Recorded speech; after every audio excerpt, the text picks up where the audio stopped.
Bien, amigos televidentes, tal y como habíamos prometido, tenemos con nosotros a doña Luisa de Peña Díaz. Ella es la directora del Museo Memorial de la Resistencia. Y bueno, pues como ustedes saben, hay los hechos históricos que han sucedido, sobre todo de la historia más contemporánea, desde el trujillismo estamos hablando hasta la fecha, pues todo este tema de la desclasificación de los documentos, el asesinato del presidente norteamericano John F. Kennedy, pues al mundo le tocó parte de esos archivos y nosotros también. Y bueno, es en muchas ocasiones como si nos combinaran a reescribir la historia para que los buenos sean los malos, que los malos sean los buenos, y entonces es un deber para la presente y las futuras generaciones, pues explicarles y mantener eh, de manera objetiva todo lo que ha sucedido en nuestro pasado desde la segunda, desde prácticamente eh, el siglo pasado hasta la fecha, y doña Luisa pues dirige el Museo Memorial de la Resistencia, y le agradezco de corazón que haya aceptado esta invitación. Saludo, doña Luisa, bienvenida al espacio. Gracias por venir. Muchas gracias por invitarnos. Saludos a usted y a todos. ¿Cómo no? Bueno, vamos a ver un poco para que los jóvenes que nos están mirando y los adultos y todo, ¿qué es lo que nos ofrece el museo? ¿Qué es lo que tenemos? ¿Qué es lo que podemos ver allí? ¿Y por qué tenemos que visitarlo? Ya, el Museo de la Resistencia relata la historia contemporánea del pasado siglo XX, de 1916 a 1978. Y como todo museo de memoria, lo que hace es educar en derechos humanos y valores democráticos, conmemorar a las víctimas de las dictaduras. Y pues bueno, es un espacio para reflexionar sobre lo que pasó, informarse sobre lo que pasó, sobre todo, y contribuir a la construcción de un futuro mejor, con conciencia ciudadana, con responsabilidad. Entonces es un espacio que narra desde el punto de vista de la resistencia, no desde el punto de vista de los perpetradores, todo lo que pasa. Todo lo que pasa en ese periodo, donde hubo 4 dictaduras en la República Dominicana. ¿Cómo no? Es como para conocer la historia, esa parte de la historia, para no volver a repetirla. Sí, bueno, las garantías de no repetición son difíciles, sobre todo cuando han pasado varias generaciones, que ya no está en su realidad eso que pasó, sino que es como una historia extraña, sobre todo en países como los nuestros, donde no se educa. Pero el museo pretende ser una herramienta de garantía para la no repetición, o sea, contribuir a esa no repetición. Es difícil, lo hemos visto y lo estamos viendo en otros países y en otras situaciones realmente preocupantes, porque los jóvenes hoy en día no leen, se llevan mucho de las redes sociales, repiten sin pensar y sin investigar, y entonces son vulnerables a cualquier cosa. Muchísimo más vulnerables que generaciones anteriores. Y eso realmente es preocupante. Por eso nosotros invitamos a los jóvenes, y nuestro público principal son jóvenes. Invitamos a los jóvenes a visitarnos y a informarse, Usted, después que usted sabe, usted asume la posición, pero sabiendo, no sin saber, no repitiendo lo que otro te dice, a lo mejor sin ni siquiera mala intención, sino tampoco sabe lo que está diciendo. ¿Cómo no? Y como usted dice, el tema de la formación en las escuelas, en los colegios, el tema Sí, de la historia, el tema de la investigación, de los ensayos sobre esas épocas, sobre lo que sucedió y, evidentemente se va quedando ese vacío. Yo no viví eso, yo no sé de eso, quizás eso se ve con otro prisma, ¿verdad?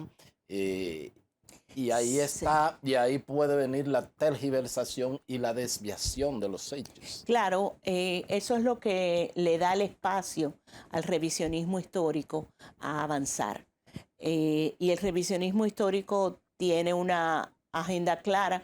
No es la primera vez, ni somos el único país donde se ha visto, todo lo contrario, o sea, se ha visto muchas veces y ahora mismo se está viendo más abiertamente en otros países.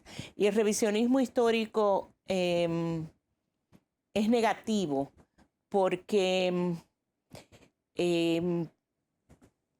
voltea los valores, te hace pensar que el bueno no era bueno sino malo y que el malo no era malo sino bueno.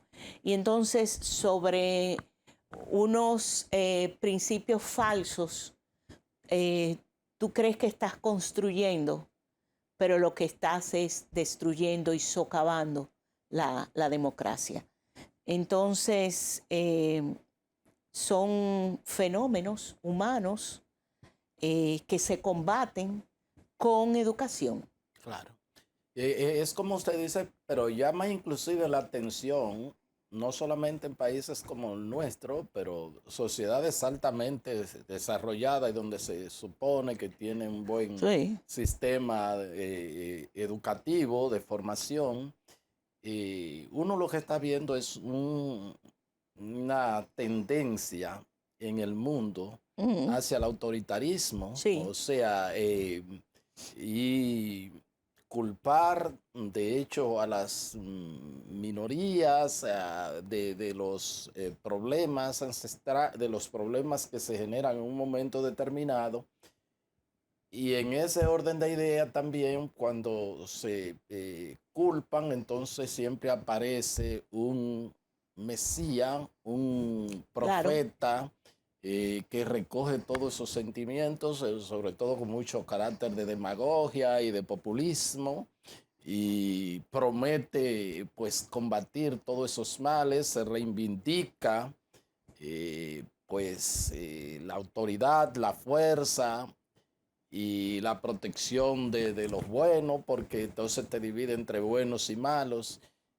Pero lo que me extraña, insisto, es que lo estamos viendo en sociedades altamente desarrolladas. De hecho, en la Europa, que ha vivido dos guerras mundiales, la última de ellas fue una guerra contra el ser humano, más que por un asunto de división territorial. Y esas cosas como que se reivindican y las redes sociales, como usted dice, potencializa eso. Sí. Em, un factor importante para que eso pase es la lejanía en los años, o sea, las generaciones que van pasando. Y nosotros lo vivimos en el museo mucho, con los jóvenes cuando se dan los recorridos. Y hay un pequeño video, un corto, que le explica a los jóvenes cómo nace el movimiento sindical obrero, cómo es reprimido por la dictadura y cómo el caso de Francisco la Antigua, que era uno de los dirigentes, se volvió emblemático porque lo cuelgan en un poste de luz, en un poste de energía eléctrica en la calle, con un letrero en el pecho que decía, este obtuvo aumento de salario. Y los muchachos le da trabajo asimilar eso porque no es parte de su realidad. O sea, Sí, hoy en día pedir aumento de salario es algo sí. normal, natural, no es. Entonces, es esa ruptura que hay por los pasos más de una generación, el paso del tiempo, hay problemas, tienen problemas las nuevas generaciones para comprender, entender que eso fue a la vuelta de la esquina, fue ayer. Y lo relacionan con el resto de la historia que le enseñan, el medioevo, y entonces nos pasa mucho con los jóvenes eso. Y por eso invitamos, porque estamos hablando de que eso fue en la década de los 40, o sea, hace 70, 80 años. Un par de generaciones. Un par de generaciones, bueno, la edad de los abuelos hoy en día, eso 80 años. Entonces, es importante que poder lograr esa conexión. Siempre va a haber, porque también es parte de la juventud, el asumir esas posiciones radicales y reflexivas, de rebeldía también, porque uno se pregunta, ¿pero qué le enseñarán los padres a estos muchachos en sus casas? Pero a veces el muchacho pone eso contradiciendo al padre. Sí. Es una forma de manifestar su rebeldía. Hay de todo. O sea, uno no puede coger y meter a todo el mundo en el mismo saco. Por eso se combate con educación, porque entonces tú siembras ese conocimiento y cuando esos jóvenes llegan a un momento de mayor madurez, pues entonces reflexionan y asumen y dicen, no, pero así no es. Sí hay un ambiente propicio, no solo nacional, sino a nivel global, para el florecimiento, si se puede hablar de florecer, el resurgimiento de esos pensamientos y de esas prácticas que van contrario a la naturaleza humana. Y el autoritarismo. Sí, porque la naturaleza humana va de la mano con la libertad. En las religiones, hasta en las religiones está establecido, o sea, los que somos cristianos hablamos del libre albedrío, otras religiones utilizan otro término, pero es parte del ser humano el poder decidir qué hacer y qué no hacer. Y este autoritarismo, las extremas, derecha e izquierda, porque son ambas, lo que pretenden es conculcar las libertades básicas. Cuando se habla de libertades básicas, para que se entienda bien, eso no quiere decir que mi libertad va a atropellar a la tuya, tampoco. O sea, es un equilibrio. Entonces, hay que entender que la democracia no ha dado respuesta a muchos de los problemas, muchas de las inquietudes, muchas de las necesidades de los ciudadanos. Y eso trae caldo de cultivo para poder entonces justificar regímenes donde la democracia no es ya, porque el problema es la democracia. Y el problema no es la democracia, el problema es la falta de democracia. Claro. Y entonces, un poco también jóvenes, y ahora que tienen la oportunidad, o personas están más, no voy a decir informados de manera objetiva, pero tienen más acceso a conocer las realidades del mundo y todo, y están mal o bien orientados, y cuando ven altas concentraciones también de riquezas y de todo esto, sí. Y entonces ahí es que comienza el cuestionamiento. Viene alguien y dice, no, eso tiene que acabarse, pero acabarse es con esos sectores generadores de riqueza y de todo. y no la implementación de políticas públicas que tiendan Sí, a buscar una mejor redistribución de lo que un país produce y claro. por ahí se desvían Más justicia social. exacto. Em, Fíjese, hoy en día los jóvenes tienen más acceso a información, pero no toda es información sana o verídica. Mucha es información malsana, mucho es falso.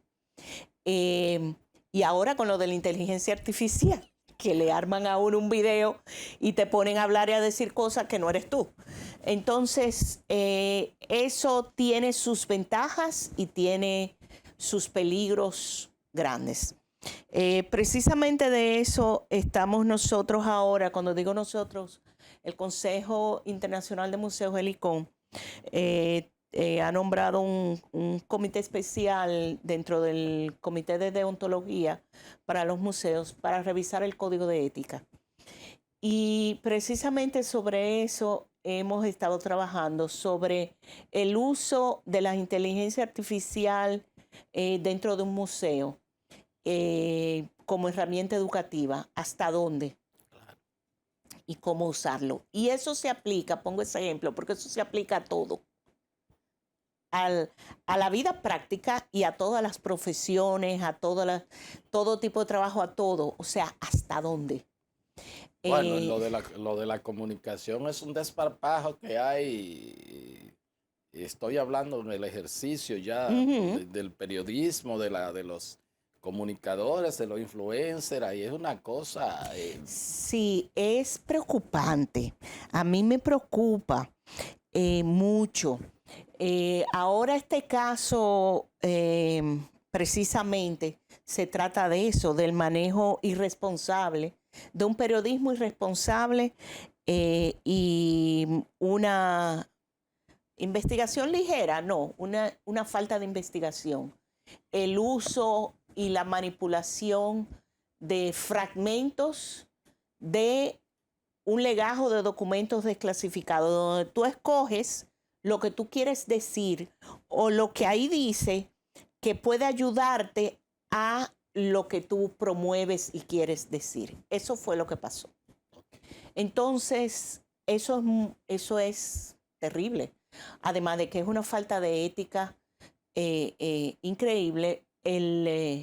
Yo me pregunto si se saltaron la clase en periodismo donde dice que las fuentes hay que verificarlas. Deontología periodística. Donde se saltaron la clase que te dice que hay que no solo verificar, investigar, contextualizar. Entonces, eso fue lo que pasó y los jóvenes repiten, unos ven las redes sociales, pero eh, ¿será porque nosotros tenemos un contacto directo con ellos, con los jóvenes y que van al museo y eso? No son tantos. No, en las redes sociales es muy fácil escribir detrás de una pantalla. Inclusive no necesariamente el que escribe es una cuenta real. También son cuentas falsas. Eh, la experiencia que nosotros hemos tenido es que los jóvenes están sedientos de conocimiento, preguntan, tienen bastante capacidad, madurez para reflexionar. Cada vez más se trabaja el pensamiento crítico. En el museo trabajamos el pensamiento crítico y en las escuelas se está trabajando. Pero doña Luisa, perdón, eso es en el museo y en las escuelas, pero es que hay una competencia desigual, porque es que el bombardeo, inclusive para los Sí, padres, es tan difícil ahora, porque es que el bombardeo con los jóvenes con acceso a todo esto que sí. reciben diariamente, con estos algoritmos que si ven una cosa, entonces te inducen y te repiten y todo esto. Es una batalla muy fuerte la que se Es está una viviendo. batalla difícil, complicada, compleja, no complicada, compleja. Eh, Siempre, a ver, yo recuerdo que cuando yo venía creciendo, mi mamá nos limitaba el tiempo de ver Eso es televisión, así. el tiempo de estar porque nosotros salimos a jugar a la calle. Ahora no Claro, se sale ahora a la calle a no, jugar. no se puede. Los padres tienen la responsabilidad de poner límites y de orientar a sus hijos. Claro, a eso se suma el que ambos padres trabajan, la lucha por la subsistencia es más difícil.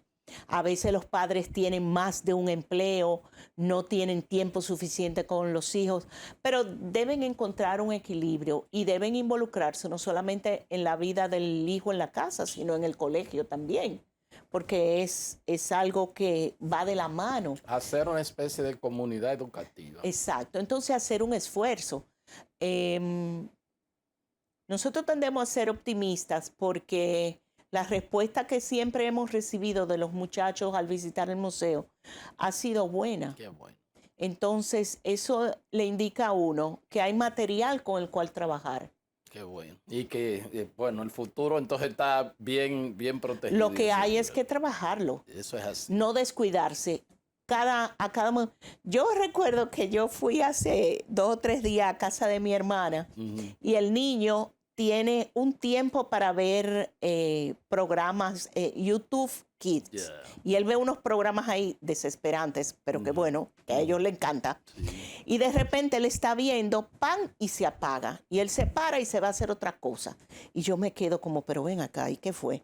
Y entonces le digo a mi hermana, Laura, ¿y qué fue? Me dijo, no, es que nosotros le tenemos, él tiene X cantidad de minutos al día.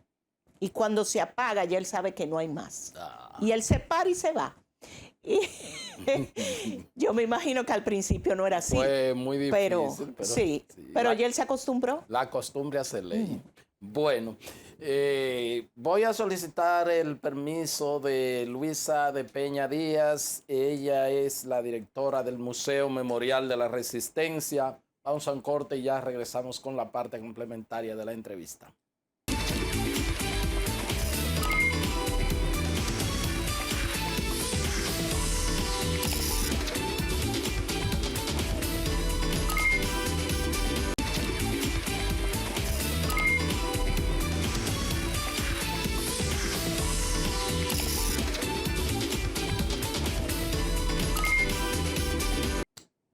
Bien, continuamos aquí con esta entrevista con Luisa de Peña Díaz. Ella es la directora del Museo Memorial de la Resistencia.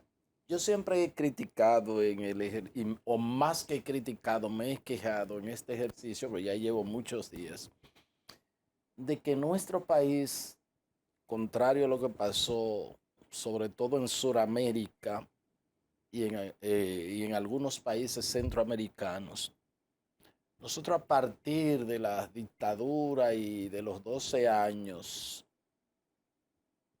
finalizada la dictadura, uno puede decirlo, en los 12 años quizás no se pudo, pero no tuvimos una comisión de la verdad.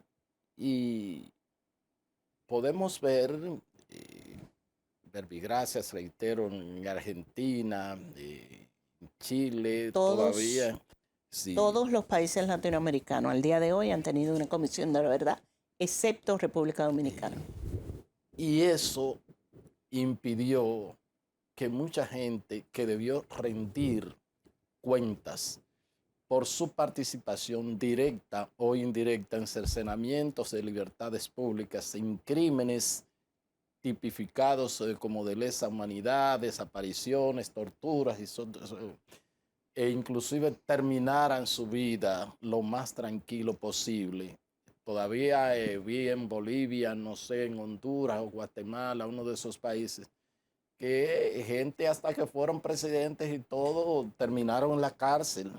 Y sí, bueno, es verdad que eso pasó hace un tiempo, pero es el mensaje que se le da a las futuras generaciones de que usted la paga. Y eso me he quejado constantemente. Una comisión de la verdad no tiene una misión judicial. Eso viene después. La Comisión de la Verdad lo que busca es establecer qué pasó, a quién le pasó y cómo pasó. O sea, establecer la verdad. Una narrativa oficial donde se repare a las víctimas y se establezca quién hizo qué. Identificar a los victimarios. Ahora, de ahí en adelante ya la parte judicial, esos son los familiares de las víctimas los que pueden hacer. Pero el objetivo de una comisión de la verdad, y nunca es tarde, o sea, nosotros estamos a tiempo de una comisión de la verdad, es establecer qué pasó. Y definitivamente, tal y como usted dice, es un mensaje. Es un mensaje de que no importa el tiempo que pase, la verdad debe primar y lo que es condenable debe ser condenado. Que ya la mayoría de los perpetradores no están, sí, eso es cierto, pero eso no importa, porque queda establecido y queda establecido para el futuro. Si usted hizo eso, sepa que en algún momento eso va a quedar ahí. Nosotros, esa ha sido una de las grandes batallas en el museo. No solo la Comisión de la Verdad, que es un proyecto que nosotros hemos presentado y hemos estado luchando por más de una década, sino esa necesidad que tienen muchos hijos de perpetradores. Hemos recibido cartas, solicitudes, llamadas, visitas, algunas corteses, otras descorteses, otras amenazantes, de todo tipo, en la que ellos quieren que nosotros quitemos cosas, suprimamos, o sea, lo que pasó. Yo recuerdo que hubo un señor que se queja amargamente y mi respuesta a él en ese momento, y sigue siendo la misma, es que los hechos son esos. Eso es. Y ya yo había nacido. Yo me acuerdo de algunas cosas, no de Trujillo, de Balaguer, Claro. hablo específicamente. No, claro, por supuesto. Ya yo había nacido, entonces, ¿cómo me vienes a decir que no fue así? Pero al joven que no ha nacido, que lo lee de cualquier forma, cualquier versión, tú lo puedes engañar. Pero entonces, la verdad, el heroísmo no se hereda. Tampoco se hereda lo otro. Claro. Eso como la salvación, eminentemente personal. Eso es personal. No sientan, ahora es que nosotros somos un país donde se vive mucho del qué dirán. Y hay una doble moral y una doble... a mí me gusta mucho usar el ejemplo de el Panteón de la Patria, donde nosotros encontramos los restos de Pedro Santana al lado de los restos de María Trinidad Sánchez. O sea, víctima y victimario, uno enterrado al lado de otro. Y nosotros hemos sido incapaces como sociedad de exigir lo suficiente para que el gobierno de turno, el que sea el Estado, rectifique eso. Y los gobiernos de turno no han sido capaces de rectificarlo tampoco. Sobre todo cuando el mismo que lo llevó en el discurso que pronunció, es como uno dice, pero bueno, porque el discurso era, no puede estar aquí, no puede estar aquí, pero va a estar aquí. Entonces, eso como tan fácil, hasta, bueno, que el mismo que lo llevó, obviamente el presidente Balaguer, el mismo que lo lleva. Hay que contextualizar. El presidente Balaguer, que es el último presidente de la dictadura de Trujillo, que luego encabeza su propia dictadura, que fue ministro de Educación, organiza todo lo que es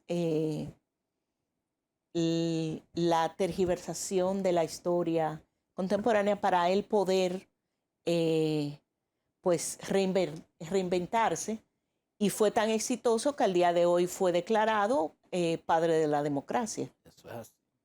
en un gobierno del PRD, obviamente, aunque todo No lo importa han... en cualquier gobierno, o Sí, sea, ese no es el punto, porque el gobierno del PRD lo declara, pero la sociedad dominicana lo dejó así. En general, todos, exceptuando algunas voces, todos entre el estupor y el yo no me voy a meter en eso, se quedó así. Entonces, lo que quiero decir es que cuando esas cosas pasan, pasan con la complicidad de la generalidad. Y eso es lo que pasa con las dictaduras. Todo el que es el observador, o sea, si a mí no me toca, yo no voy a alzar la voz, porque ¿para qué? Y ahí hace a uno pensar en esa frase de Martin Niemöller, el pastor alemán, que narra los inicios del régimen nazi, del Tercer Reich, cuando él dice, cuando vinieron a buscar a los comunistas, yo no dije nada porque yo no era comunista. Cuando vinieron a buscar a los sindicalistas, yo no dije nada porque yo no era sindicalista. A los socialdemócratas tampoco dije nada porque no era socialdemócrata. Vinieron y se llevaron a los judíos, yo no dije nada porque yo no era judío. Cuando vinieron a buscarme a mí, ya no quedaba nadie que dijera nada. Ya era muy tarde, así mismo es. Entonces eso es así.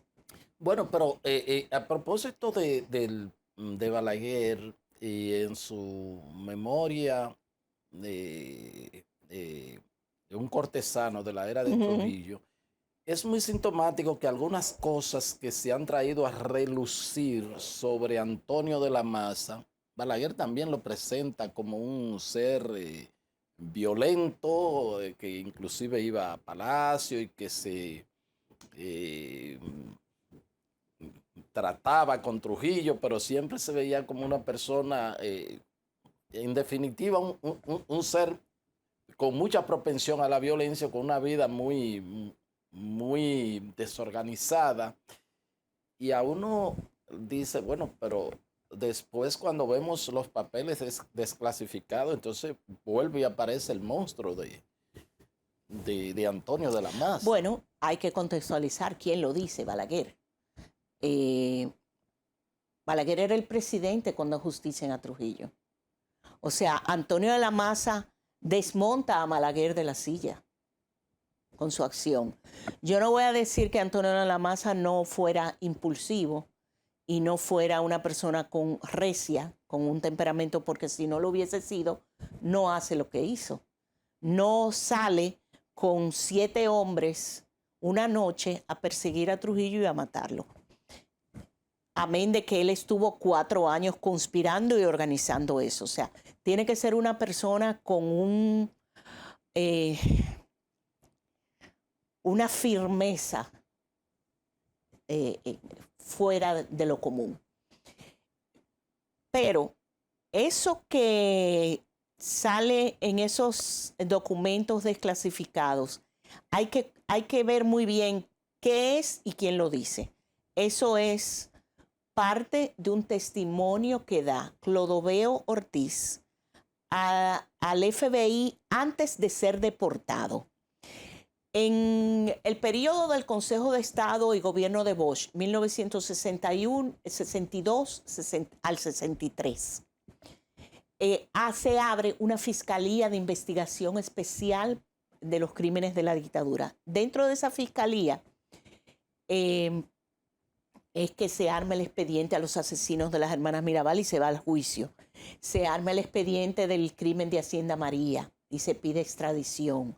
Se pide la extradición de Clodoveo por el asesinato de 3 personas inicialmente, acusado de eso, y de muchos otros. Entonces, dentro de eso, antes de deportar a este sujeto que es un torturador, un asesino de la 40 y un ladrón, él da ese testimonio. Él narra eso, que es una versión de las tantas versiones que fabrica la maquinaria propagandística del régimen y riega el zinc justo después del ajusticiamiento. El régimen empieza a mentir y armar toda una estrategia desde el momento en que encuentra el cadáver de Trujillo en el baúl del carro de Antonio de la Maza, en el garaje, la marquesina de Juan Tomás Díaz. ¿Por qué? Porque ellos necesitaban aminorar ese impacto de lo que significaba mataron al jefe. Y Balaguer necesitaba mantener ese control él como presidente en lo que llegaba a Ramfi a ver si lograba reorganizar todo y quedarse en el poder. De hecho, lo trató en más de una ocasión. Y lo logró a posteriori. Bueno, después. Pero él en ese momento tuvo que saltarse la verja de la Nunciatura y asilarse en el 62. O sea, él tuvo que renunciar y entregar al Consejo de Estado. El Consejo de Estado inicia todo eso, pero ¿qué viene? Viene un golpe de Estado. Viene una guerra. ¿Y qué trae la guerra? A Balaguer de nuevo. O sea, todo eso es lo que pasa. Entonces, obviamente con los americanos. Sí. Se sabe. Clodoveo estaba preso y escapa durante la guerra y recibe asilo. Lo saca la CIA y recibe asilo político en Estados Unidos. ¿Qué pasa con Clodoveo cuando Clodoveo llega a República Dominicana? Extraditado. Llega el avión, yo acabo de leer un relato de Radamés Gómez Pepín en el periódico El Caribe de julio de 1963, donde relata lo que pasa. Clodoveo llega, en aquel entonces uno no llegaba directo a la terminal, sino que uno se quedaba en la pista, bajaba unas escaleras y caminaba. Sí, lógico. Que los jóvenes no saben eso, yo no conocen eso. Cuando él sale a la escalera, hay una persona ahí, de los empleados del aeropuerto, que lo escupe. Pero Dominicana de Aviación, antes en el aeropuerto anunciaban los vuelos. Yo lo recuerdo como si fuera ahora. Dominicana de Aviación dice, por los altavoces, Dominicana de Aviación anuncia la llegada de su vuelo 301 procedente de Miami, con Clodoveo y todo. A Clodoveo lo estaban esperando. Afuera, las viudas de la dictadura lo esperan cantándole asesino, asesino, asesino, asesino. O sea, Clodoveo es una figura que no puede ser jamás ni nunca fuente de nada. Pero vamos a suponer que tú no lo sabes. Como periodista, tú tienes la responsabilidad de investigar esa fuente y saber quién es que dice eso. No sacar ese parrafito con pinzas y publicarlo como si fuera una verdad para tergiversar y luego justificarte diciendo que los Panama Papers y WikiLeaks hicieron cambiar la narrativa de la historia, porque entonces se te vio el refajo. Si la idea es cambiar la narrativa de la historia, necesitan documentos un poco más consistentes que un interrogatorio a Clodoveo. ¿Cómo no? Y finalmente lo que siempre se le critica a los ajusticiadores o se le quiere estigmatizar es el hecho de que todos eran allegados al régimen. No todos, pero sí. O la mayoría eran allegados al régimen. Y bueno, pues, pero sí en algún momento ya el valor solamente que tuvieron de iniciar la empresa, de ajusticiarlo. A ver, mira, hay que entender una cosa. En la República Dominicana, el gobierno era el mayor empleador. El gobierno lo dominaba absolutamente todo. No era posible vivir no alejado del régimen y subsistir. Hay muy pocos casos de personas que enfrentaron el régimen y pudieron continuar viviendo libremente fuera de la cárcel o no en el exilio. Y esas personas porque tenían ayuda y protección de familiares, de otros grupos, de grupos económicos que le mandaban la compra a su casa. Entonces, el decir que fueron allegados al régimen no los inhabilita. Ahí habían diferentes niveles de acercamiento al régimen. Desde Modesto Díaz, que fue presidente del Partido Dominicano, hasta Huáscar Tejeda, que nunca fue nada, que era un ingeniero. Y Roberto Pastoriza, que era pariente que fue víctima de su familia. Entonces, había de todo. Lo importante no es todo ese trayecto, sino cómo tú terminaste. Sí, lógico. Así que la historia mide a los seres humanos. Entonces, había que ver lo que era eso. Nosotros no tenemos idea, todos los que hemos nacido después de la dictadura, pero si te pones a leer, puedes percibir un poquito. Yo recuerdo que mi mamá me contaba que cuando pasaba un carrito del zinc que le decían cepillo, el Volkswagen, cepillo cepillaba por donde pasaba. El cepillo, que ese Volkswagen Escarabajo que tiene ese sonido particular, por lo menos ese modelo, lo de ahora no suenan así, claro, que era un roca. Mi mamá me dice, mira mi hija, a nosotros se nos aflojaban las rodillas y tenía una antena larga y la gente decía que esa antena era para ellos escuchar lo que se hablaba en la casa e inclusive detectar el pensamiento. Y cuando tú oías el roco rojo, tú cambiabas lo que tú estabas pensando. Oye bien, o sea, el nivel de terror, el nivel de control y el nivel de aislamiento que había. Porque uno hoy en día oye eso y hasta se ríe porque sabe que eso no es posible. Claro.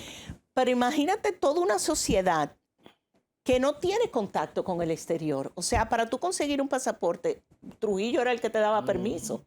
Entonces, todo el que sale al exterior, como qué es lo que le pasa a Huáscar, que él va y estudia afuera y cuando vuelve, dice, no, esto no se puede. Esto no puede ser. Entonces, y con respecto a ese tema de los esbirros y de la persecución y de todo, nos quedamos con la paranoia de no caer en gancho. No caer en gancho. De no, las paredes oyen. Y todas esas cosas, o sea, las generaciones posteriores a eso, inculcado por nuestros padres, tuvimos...